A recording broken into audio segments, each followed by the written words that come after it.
जय Hind. I hope कि आप लोग अच्छे होंगे। सबसे पहले एक लाइन कहना चाहूँगा, जमाने भर में मिलते हैं आशिक कई, लेकिन वतन से खूबसूरत कोई सनम नहीं होता। जमाने भर में मिलते हैं आशिक कई, लेकिन वतन से खूबसूरत कोई सनम नहीं होता। कभी नोटों में लिपट कर तो कभी सोने में सिमट कर मरते हैं बहुत। कभी नोटों में लिपट कर कभी सोने में सिमट कर मरते हैं बहुत, लेकिन तिरंगे से खूबसूरत कोई कफन नहीं होता। दोस्तों, सबसे पहले आप लोग को बताना चाहूँगा कि YouTube पर बहुत सारे लोग आते हैं अपनी नॉलेजेबल इंटरटेनमेंट वाली बातों को लेकर, लेकिन बहुत कम ऐसे लोग हैं जो देश की समस्याओं को YouTube पर बताते हैं। बहुत कम लोग हैं जो आते हैं नए भारत के निर्माण के लिए, तिरंगा के सम्मान के लिए, शहीदों के स्वाभिमान के लिए, महिलाओं एवं युवाओं के प्रतिष्ठान के लिए। तभी हम बढ़ेंगे और हमारा देश आगे बढ़ेगा और हम सभी जिएंगे अपनी शान के लिए। आज की इस वीडियो में आप लोगों से बात करने जा रहा हूं एक ऐसे विषय के बारे में जिसमें युवाओं को देश के प्रति क्या दायित्व है और युवाओं को देश के लिए कैसे आगे बढ़ाया जाए, इसी विषय पे आप लोगों से बात करने जा रहा हूं। इस वीडियो को कंप्लीटली देखना, क्योंकि ये देश हित के लिए बहुत ही आवश्यक है। अगर भारत को कोई विश्व गुरु बनाने की क्षमता रखता है तो वो है भारत के युवा वर्ग। अगर समूचे विश्व को भारत के कदमों में झुकाने की क्षमता रखता है तो वो है भारत के युवा वर्ग। अगर सभी को ये बताने की क्षमता रखता है कि भारत कितना शक्तिशाली और कितना पावरफुल है तो वो है भारत के युवा वर्ग। और भारत के युवा वर्ग में इतनी क्षमता है कि वो समूचे ब्रह्मांड को ये बताने की क्षमता रखता है कि भारत न कभी झुका था, न कभी झुका है और न कभी झुकेगा। अगर देश के युवा साथी चाह ले तो भारत, फ्रांस और जापान जैसे देशों को भी पीछे छोड़ सकता है। अगर देश के युवा साथी चाह ले तो चाइना और इजराइल जैसे देश भी भारत से पीछे छूट जाएंगे। अगर देश के युवा साथी चाह ले तो भारत नहीं बल्कि किंग ऑफ वर्ल्ड, विश्व का इकलौता राजा बन सकता है। लेकिन इसके लिए आवश्यक है इनको प्रोत्साहन देने की, देश की तरफ से इनको मदद देने की, इनको आगे बढ़ाने की। एक चीज आप लोग जानते होंगे कि जापान और चाइना जैसे देशों में अगर कोई बच्चा पैदा लेता है तो उसको बचपन से ही व्यवसाय और टेक्निकल की चीजों को सिखाया जाता है, लेकिन हमारे यहाँ युवाओं को दंगों में यूज किया जाता है, बड़े बड़े राजनीतिक पार्टी के टेंट बांधने में यूज किया जाता है, उनको गलत मार्ग पे भटकाया जाता है और युवाओं भी गलत राह पे भटक जाते हैं। इसका सबसे बड़ा कारण है कि उनके लिए, उनको आगे बढ़ाने की यहाँ पे उचित व्यवस्था नहीं है। मैं कहना चाहूंगा अपने देश के युवाओं से कि आपके अंदर बहुत ही अलौकिक शक्ति है, आप कुछ भी कर सकते हैं। जरूरत है तो एक संकल्प लेने की, जरूरत है तो एक उत्साह लेने की, और सबसे पहली बात कि आप समूचे विश्व को घुटने के तले बिठाने की क्षमता रखते हो, लेकिन उसके लिए आपको तो दिल से संकल्प लेना पड़ेगा। आपको यह बताना पड़ेगा कि हिंदुस्तान का नौजवान जमीन तो क्या आसमान में भी तिरंगे लहराने की क्षमता रखता है।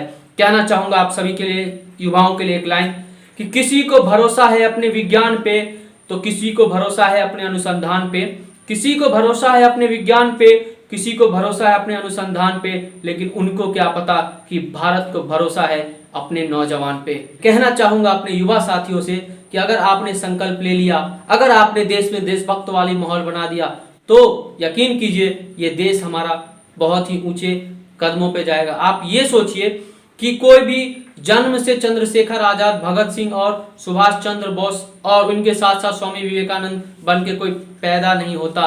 वो आकर इसी धरती पे अपने कर्मों के द्वारा उन्होंने एक क्रांतिकारी का जीवन सिद्ध किया है। आपको भी जरूरत है उनकी जैसी विचारधाराओं को लाने की, आपको भी जरूरत है उनकी जैसी सोच लाने की, तभी हमारा देश आगे बढ़ेगा। अगर भगत सिंह फांसी पर नहीं चढ़ते तो हमारे देश को आजादी नहीं मिलती।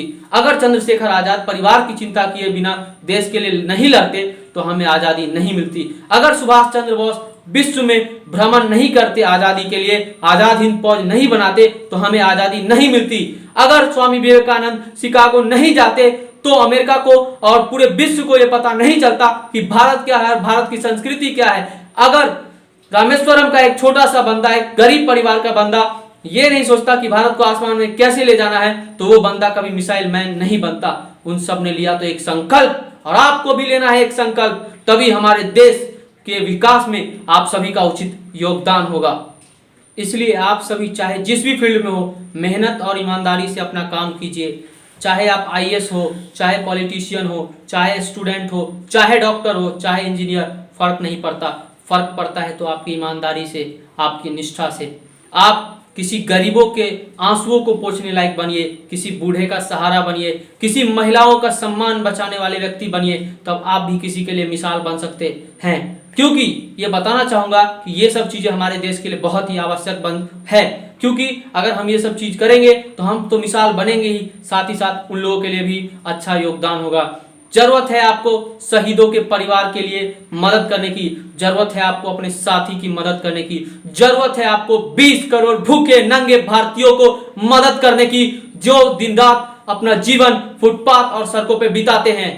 आगे बोलना चाहूंगा आप लोगों से कि अपना समय व्यर्थ नहीं बल्कि सार्थक करना है, क्योंकि जीने के लिए काम भी जरूरी होता है। तो काम को करने के साथ साथ काम के बाद आप देश के लिए क्या कर सकते हैं, कितने लोगों की मदद कर सकते हैं, ये सोचिए। क्योंकि मेरे दोस्त, बूंद बूंद से ही तालाब भरता है। आपको संकल्प लेने की बहुत ही जरूरत और बहुत ही आवश्यकता है।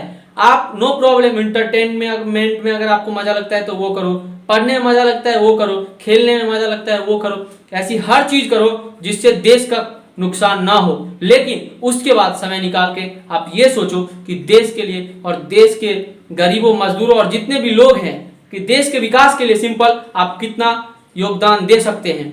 हमें हर घर से शिवाजी महाराज, भगत सिंह, सुभाष चंद्र बोस, अब्दुल कलाम और स्वामी विवेकानंद जैसे वीरों को निकालना होगा, तभी हमारा देश हर क्षेत्र, हर राज्य से, हर जगह से सुरक्षित और एक अच्छा राज्य और अच्छा देश का निर्माण हो सकता है। लेकिन इसके लिए आप लोगों को आगे आना पड़ेगा, संकल्प लेने की जरूरत पड़ेगी। अगर आप लोग जीवन में, तो वैसे बहुत सारे लोग आते हैं, मर जाते हैं, लेकिन कुछ करके जाओगे तो इस धरती को भी गर्व होगा कि हाँ, कोई वीर था जिसने भारत को बढ़ाने में अपना योगदान दिया। अगर आप लिख सकते हैं तो लिखो, अगर आप बोल सकते हो तो बोलो, अगर आप चिल्ला सकते हो तो चिल्लाओ, वरना उसके साथ खड़े हो जाओ जो चिल्ला रहा है। मेरे दोस्त, आई होप कि आप लोग को वीडियो पसंद आई होगी, तो शेयर करना अगर देश हित की चीज आपको लगी हो। इसी तरह अपना प्यार और आशीर्वाद बनाए रखिए। जय हिंद, वंदे मातरम।